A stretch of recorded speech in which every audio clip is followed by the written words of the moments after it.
Welcome to knowledge ABC NCERT class 11 geography fundamentals of physical geography का chapter 3 हम लोग देख रहे थे इंटीरियर्स ऑफ द अर्थ। इस चैप्टर में हम लोग source of information about the interior of the earth, effect of earthquake, structure of the earth, ये सब हम लोग देख लिया। अब बचा हुआ पार्ट है वोल्केनोज एंड वोल्केनिक लैंडफॉर्म। इस वीडियो में हम लोग वोल्केनोज एंड वोल्केनिक लैंडफॉर्म्स के बारे में जानेंगे। तो वोल्केनोज एंड स्टार्ट करते हैं वोल्केनोज एंड वोल्केनिक लैंडफॉर्म्स को।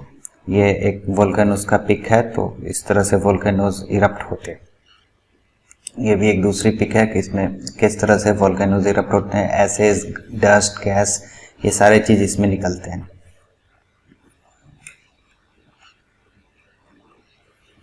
अब जानते हैं वोल्केनोज किसे कहते हैं। तो वोल्केनो उस प्लेस, उस जगह को कहते हैं। पर्टिकुलर माउंटेन शेप का भी हो सकता है, डायरेक्टली लैंडफॉर्म भी हो सकता है, सी के अंदर भी हो सकता है, कहीं पे भी हो सकता है, पूरे अर्थ सरफेस पे, जहां से gases, ashes, rock, molten rock material, lava इसके निकलते हैं ग्राउंड से, उसको हम लोग वोल्केनोज कहते हैं। Volcano is a place where gases, ashes, molten rocks material, lava escape to the ground is known as volcano. ये पूरे अर्थ पे पाए जाते हैं। वोल्केनो दो तरह के, एक एक्टिव, एक डोरमेंट टाइप के होते हैं। एक्टिव वोल्केनो वो हो गए कि जिसमें से लावा निकला है रिसेंटली पास में, या फिर पार्टी उस टाइम पे भी निकल रहा है, तो उसको एक्टिव वोल्केनो कहेंगे। मटेरियल जो अपर मेंटल पोर्शंस में जो होते हैं उसको मैग्मा कहते हैं। जो भी मटेरियल्स जो लावा के फॉर्म में निकलते हैं, जैसे कि ये लावा फॉर्म पे निकल रहा है, तो जो अर्थ सरफेस पे मोल्टेन मटेरियल है उसको लावा कहेंगे, और जो इंटरनल ऑफ द अर्थ है सेम मटेरियल उसको मैग्मा कहेंगे। मतलब मेंटल पोजीशन से जब लिक्विड पदार्थ, लिक्विड रॉक निकलते हैं बाहर, तो इंटीरियर में अगर हैं तो उसको मैग्मा कहेंगे, और जैसे ही वो सरफेस पे रीच करके उसको लावा कहेंगे। तो ये मैग्मा और लावा में मेन डिफरेंस होता है। सरफेस पे है तो उसको लावा कहेंगे, और वही सरफेस के अंदर में है तो उसको मैग्मा कहेंगे। अच्छा, मैग्मा जो निकलता है तो उसके अंदर क्या क्या होता है, तो पायरोक्रास्टिक डिब्रीज होते हैं, वोल्केनिक बॉम्ब्स, एक तरह से वो जो पत्थर के रूप में जो निकलते हैं वो बहुत ही हाई स्पीड से निकलते हैं, बॉम्ब की तरह होते हैं। उस वोल्केनिक बॉम्ब हो गए, पायरोक्रास्टिक डिब्रीज होते हैं, उसमें एसेज होते हैं, डस्ट होते हैं, कई तरह के गैसेज होते हैं। नाइट्रोजन कंपोनेंट के गैसेज होंगे, सल्फर के कंपोनेंट के गैसेज होंगे, हाइड्रोजन सल्फाइड वगैरह, माइनर कुछ अमाउंट ऑफ हाइड्रोजन गैस भी निकलेगा, आर्गन गैस निकलेगा, क्लोरीन गैस निकलेगा। ये सब चीज वोल्केनिक इरप्शन से निकलते हैं। टाइप्स ऑफ वोल्केनो के बारे में देख लेते हैं। तो 4-5 टाइप्स के होते हैं वोल्केनोज के। पहला है सील्ड वोल्केनो। तो सील्ड वोल्केनो का ये पिक है, इस तरह का वोल्केनो सील्ड वोल्केनो कहते हैं।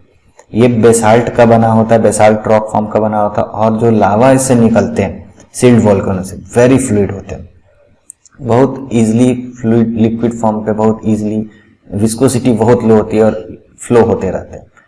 सभी वोल्केनोज में ये सबसे बड़े होते हैं, क्योंकि स्लोली आराम से फ्लो होते जाते हैं, लावा इसमें से निकलते जाता है, और ये धीरे धीरे बढ़ते जाते हैं और बहुत लार्ज शेप के हो जाते हैं।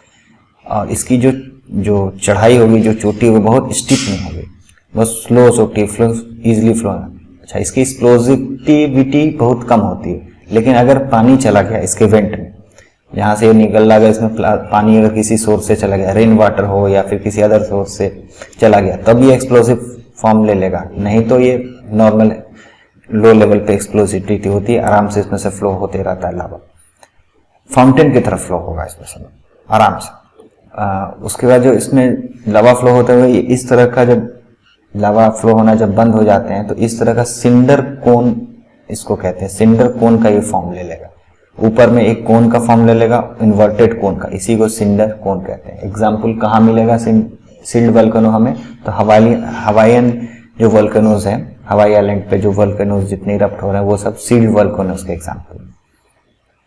ये हो गया सील्ड वोल्केनो का पिक, ये हो गया सिंडर कोन का। ये जो कोन हो गया ऊपर में, जो इन्वर्टेड कोन होगा, तो इसी को सिंडर कोन कहेंगे। दूसरे टाइप का वोल्केनो हो गया कंपोजिट वोल्केनो। इसमें से जो लावा निकलेगा वो विस्कस लावा निकलता है। जो इसके पहले वाला जो वोल्केनो था सील्ड वोल्केनो, इसमें से जो लावा निकलता था वो बहुत ही फ्लूइड लावा था। इसमें से जो विस्कस लावा निकलेगा ये एक्सप्लोजिव लावा होगा। इसमें जो निकलेगा लार्ज क्वांटिटी ऑफ पायरोकास्टिक मटेरियल्स निकलेगा, एसेस निकलेंगे, तो ये एक्सप्लोसिव का नेचर का होगा थोड़ा। इसमें से जो निकलते हैं तो लेयर बाय लेयर बन जाते हैं और इसे कंपोजिट वोल्केनो कहते हैं। इसकी जो हाइट होगी तो स्टिप माउंटेन के फॉर्म पे ले लेगा।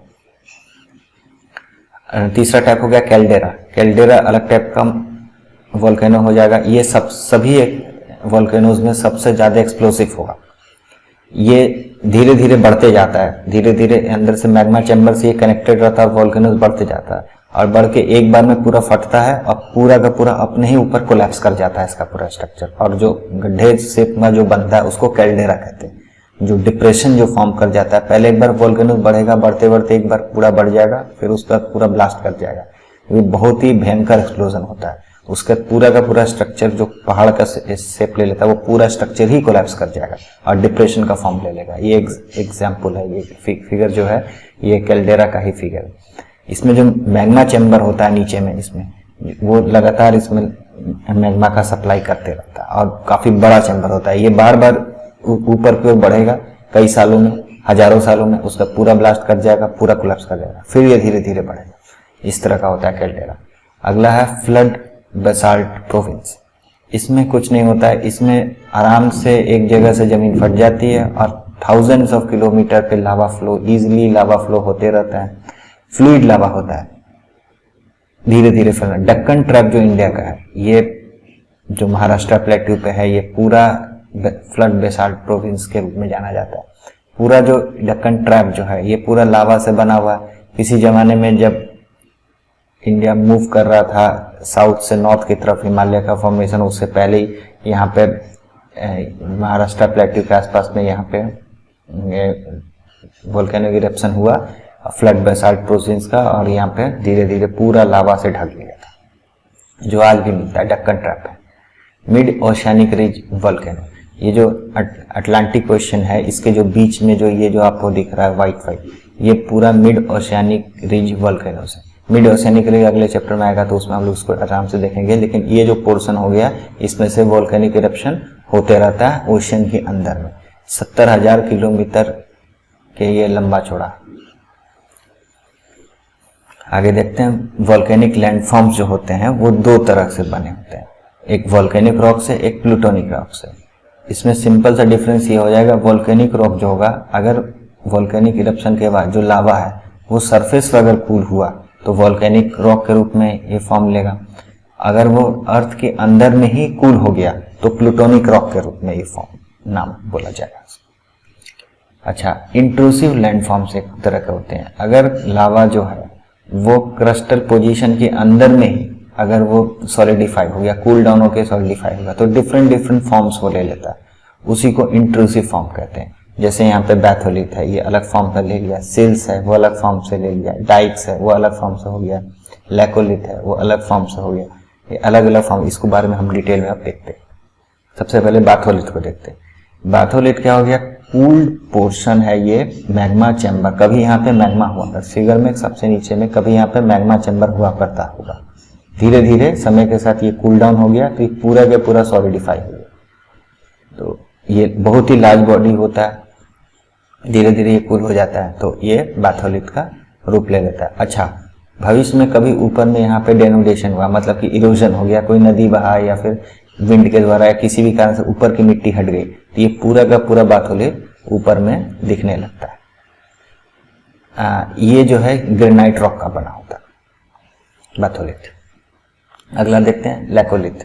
लैकोलिथ क्या होगा? डोम सेट बॉडी होगा और पाइप लाइक स्ट्रक्चर से जो मेन मैग्मा चैम्बर उससे ये कनेक्टेड होगा। जैसे फिगर में लैकोलिथ दिखा रहा, डोम शेप होगा, ऊपर में उठा हुआ पार्ट रहेगा, नीचे में फ्लैट प्लेन होगा और नीचे नीचे एक पाइप के थ्रू, पाइप लाइक स्ट्रक्चर के थ्रू ये मेन मैग्मा चैम्बर से ये कनेक्टेड रहता है लैकोलिथ। ये जो लैकोलिथ हो गया, ये लोकलाइज सोर्स ऑफ मैग्मा कह सकते हैं, क्योंकि मेन सोर्स तो बैथोलिथ है जो किसी कारण से फ्रोजन हो गया। जब ये एक्टिव रहा होगा तो ये बैथोलिथ तो मेन चैम्बर हो गया। ये इसके थ्रू, ये पाइप के थ्रू ये लैकोलिथ में कहीं कहीं मैग्मा चैम्बर बन जाता है छोटे रूप में।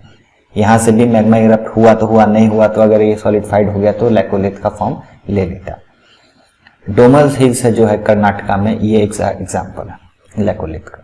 अच्छा, लैकोलिथ के बाद ये लैपोलिथ। लैपोलिथ का था, लैकोलिथ का ही उल्टा होता है, लेकिन इसमें क्या होता है कि ये जो कनकेव टू द उल्टा, मतलब इसी का जो उल्टा पोर्शन है, ऊपर वाला फ्लैट हो जाएगा, नीचे की ओर सॉसर शेप आ जाएगा, तो वो लैपोलिथ हो जाएगा। उसका रहता है फैकोलिथ। फैकोलिथ में हो जाएगा ये वेवी मास होगा, अगर ये वेव फॉर्म पे आ गया तो ये पैकोलिथ कहलाएगा। उसके बाद रहता है ये सिल और सीट। अगर ये सीट के फॉर्म पे अगर लावा फ्लो हो गया, कहीं जमा हुआ है, ये सभी फ्रोजन जो हो गया, मतलब कि जो सॉलिडिफाइड हो चुकी है, जितनी भी लावा है ये किसी जमाने में एक्टिव हुई करते थे, लेकिन अभी ये सॉलिड के फॉर्म पे हो गया। अगर ये थिक हो चाहे थिन हो, अगर सीट के फॉर्म पे है तो इसको कहेंगे सिल या सीट। अगर पतला है तो सीट, अगर काफी मोटा हो गया तो सिल कहेंगे। आगे देखते हैं डाइक्स। डाइक्स क्या होता है? ये जो कनेक्टिंग रॉड शेप्ड हो गया, अगर ये लावा ऊपर की ओर नहीं आ पाया, बीच रास्ते में ही इसको रास्ता नहीं मिला, बीच रास्ते में ये सॉलिडिफाइड, तो पिलर शेप्ड बन जाएगा, वॉल लाइक स्ट्रक्चर जो बन जाएगा, उसी को कह देंगे डाइक्स। वेस्टर्न महाराष्ट्र रीजन में ये डाइक्स फॉर्म होते हैं। जब दक्कन प्लेट्यू बन रहा था तो हो सकता है कि जो नीचे से जो लावा आया, हो सकता है कभी कभी ये ऊपर में पहुंच ही नहीं पाया, तो ये डाइक्स का फॉर्म ले लेता है। अब लास्ट में क्वेश्चंस देखते हैं, multiple choice question. Which of the following earthquake waves is more destructive? जैसे हम जान रहे हैं सरफेस वेव सबसे ज्यादा डिस्ट्रक्टिव होता है। Which of the following is a direct source of information about interior of the earth में हमको अगर डायरेक्ट सोर्स पे जाना है तो earthquake waves, gravitational force, अर्थ मैग्नेटिज्म, वोल्केनो। तो वोल्केनोज से ही हम लोग डायरेक्ट सोर्स ऑफ इंफॉर्मेशन होता है interior of the earth. Which type of, अगला क्वेश्चन है, which type of volcanic eruption have caused Deccan trap formation? जैसे अभी मैंने बताया फ्लड बेसाल्ट प्लेन जो होता है, ये फ्लड वाला सिस्टम जो होगा, सील्ड वोल्केनो, कंपनी कैल्डेरा, ये नहीं होता, फ्लड वाला होता है, flood basalt. Which of the following describe the lithosphere? Crust and upper mantle. कई बार मैंने बता चुका है, क्रस्ट और अपर मेंटल होगा लिथोस्फीयर कहलाता है। Thank you.